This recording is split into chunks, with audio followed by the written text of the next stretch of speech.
This video comes completely from the heart. Family, love, nurturing, and beauty.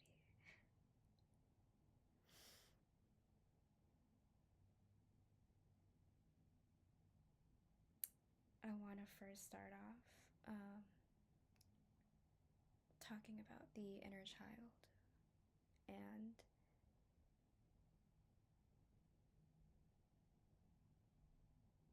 just like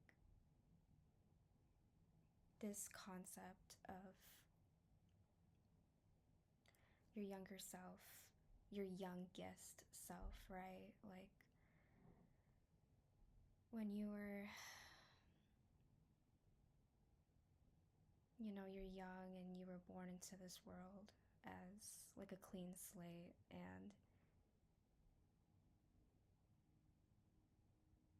and you just absorb things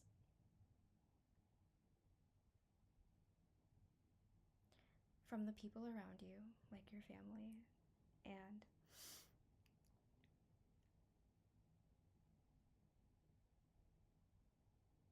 deep down at the core of it all,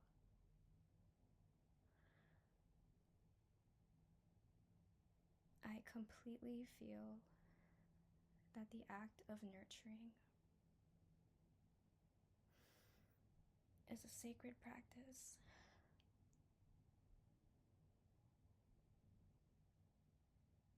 And I have needed it, and I still need it, and I think that people need it. And let me tell you some stories from my real life.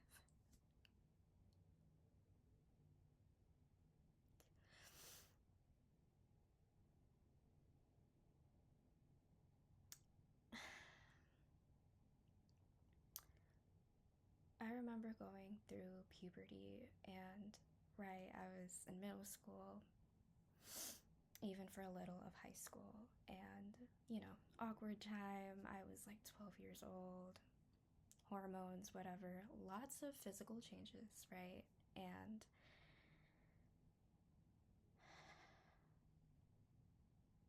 you know, really no shade to my mother in the present. I love her, and I, in the past couple of years, I have forgiven her a lot for stuff from the past, but for this video, I'm just gonna speak my truth. When I was going through puberty, well, when I was a kid, right? When I was like a really young kid, my hair used to be very thin and like straight. Going through puberty, it became very thick and curly, and I remember words from my mother of like what did you do to get your hair so big and thick like that? Maybe you brush it too much, or like why? Like what did you do to your hair? Right? That language, like what did you do to look like that? What did you do to have that? And I feel like that made me feel really hurt and confused and upset inside, and um oh my god, something she said to me in high school, and I I was like meeting with the principal once, and I'm very petite, okay? I'm 4'11", and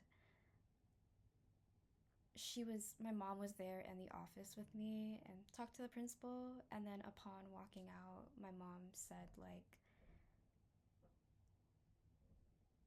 when people look at you, like, you look like a child, like you look so young. But when you open your mouth, like you actually like can really speak. And at the time, whenever I would hear words like that, it made me feel like my heart was completely shattering inside, and it really just deep down, like, I felt like it was my fault. I felt like incredibly ugly. I felt like I did something wrong. Um, and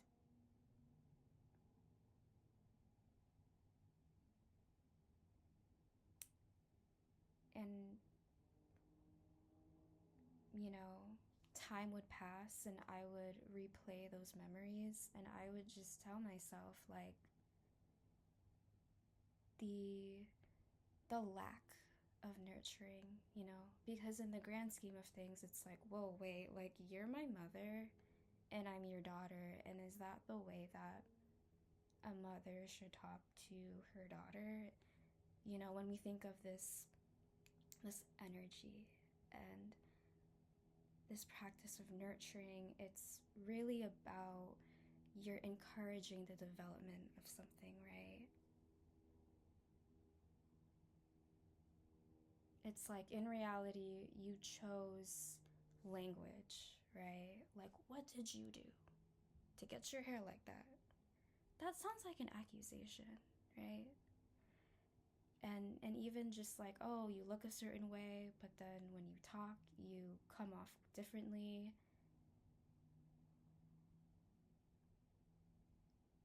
Right? It just, because I have thought about that.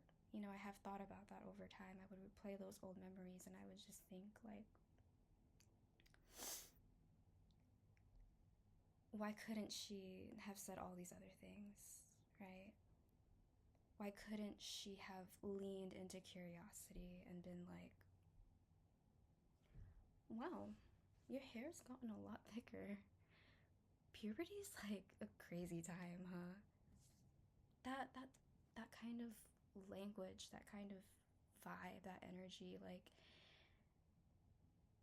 that does sound more nurturing, right? Like you're like mentally and emotionally like really opening up to like, wow, like, because it's something unknown.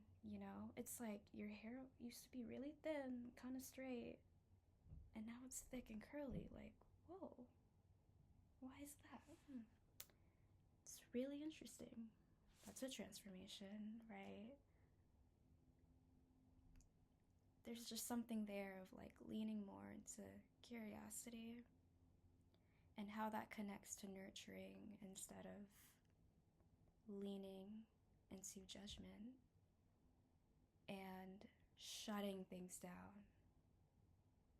right? Those are two completely different energies. To nurture is to grow, to shut down is almost like to end something, like to kill something, and yeah. And so I bring up the topic of family in this video, right? Because number one, I had this example of how my mother, right? My mother's my family and I'm her daughter, and how she would talk to me as her daughter, right? Another example I have is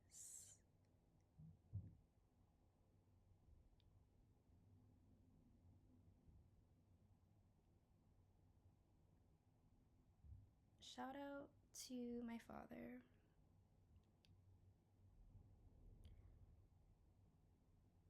And shout out to my family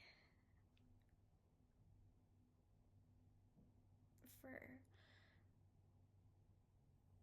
going through things that they don't really talk about, don't really want to talk about. It's hard to talk about things when it hurts, right? But obviously my father, he's my family, right? And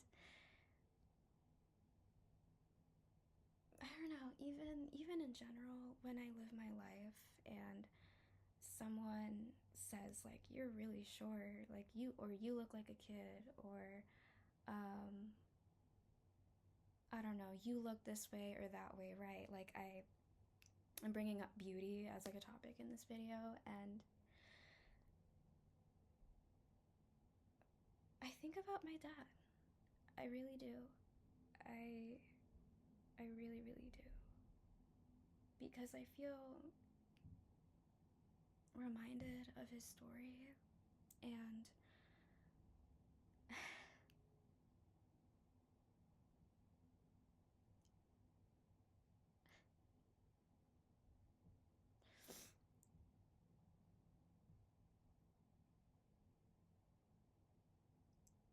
my dad has like darker skin, right?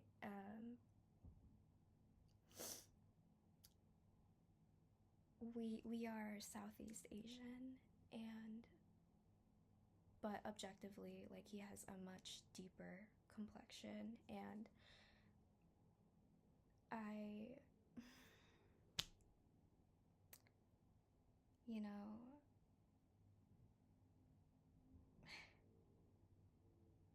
this is a little hard to say. My grandmother is no longer here, but you know, rest in peace. But I will acknowledge that there's a lot of hurt there, and my mother told me, my mother was the one to tell me this, but my late grandmother would tell my dad, right, when he was younger as a kid, and she said, "You're not my son. You're that neighbor's son." And they had like an Indian neighbor nearby, next door. And there was like another time that was like brought up, and she was like, "Oh, you know," she said it again, like, "Oh, you know, uh, you're that Indian man's son, right?" And then the way my father reacted, he was just like,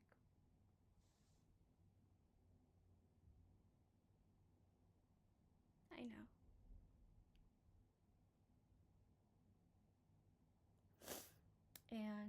And then my mother told me like that his late mother like was like taken aback by that, and I'm pretty sure like she like had like a moment, and I don't know if she cried, but in that moment like she immediately hugged him, and you know, knowing that, like, if I'm tying this all in together, right, it's like knowing that I went through an experience with my own mother when I was in puberty, and my hair texture changed and she judged that, and then knowing that my father when he was a kid and his mother judged his skin complexion, and you know how he felt, it does make me feel more connected to my father.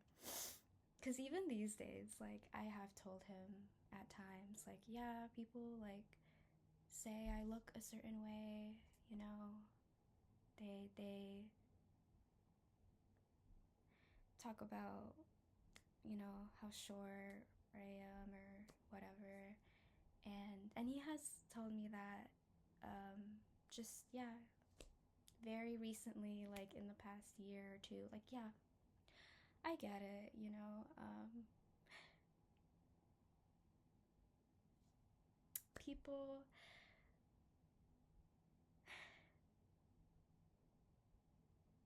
people ask me where I'm from, Kate, and they're like, "Oh, we thought you were Indian," and they start laughing at him.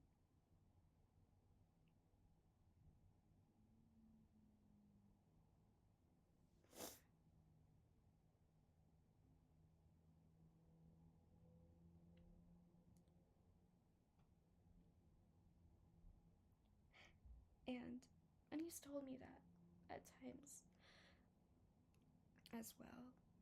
And he's like, I don't know, I feel like he said that somewhere. Like, oh, yeah, I'm I'm darker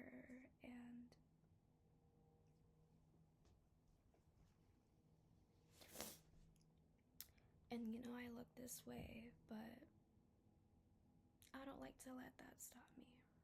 And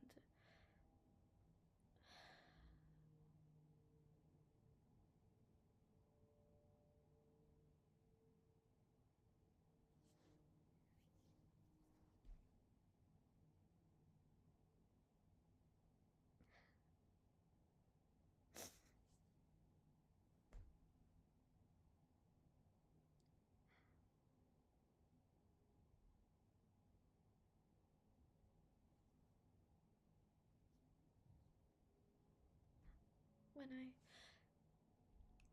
think about my life, I think about my family, and I think about examples like this,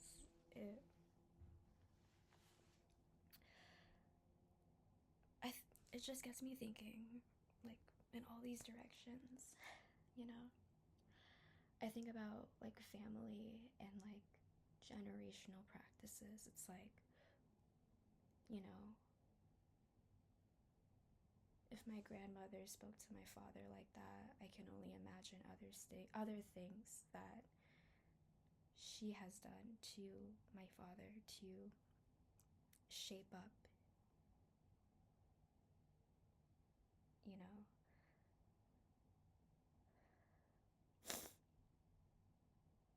his his experiences and his development. And it just makes me think about how things like connect, right? Like family, generational practices, generational curses. Another kind of perspective that I get is it makes me feel incredibly devastated and angry and sad,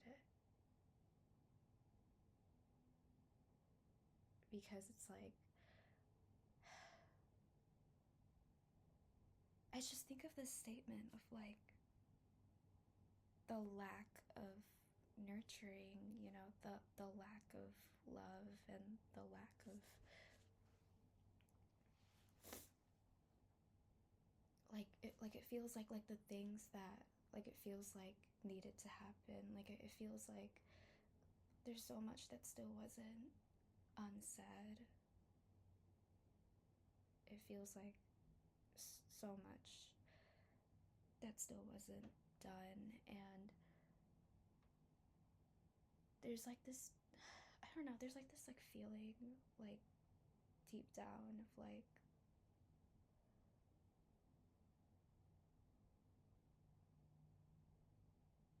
do people even really realize what they're doing and like what it means to do those things? Like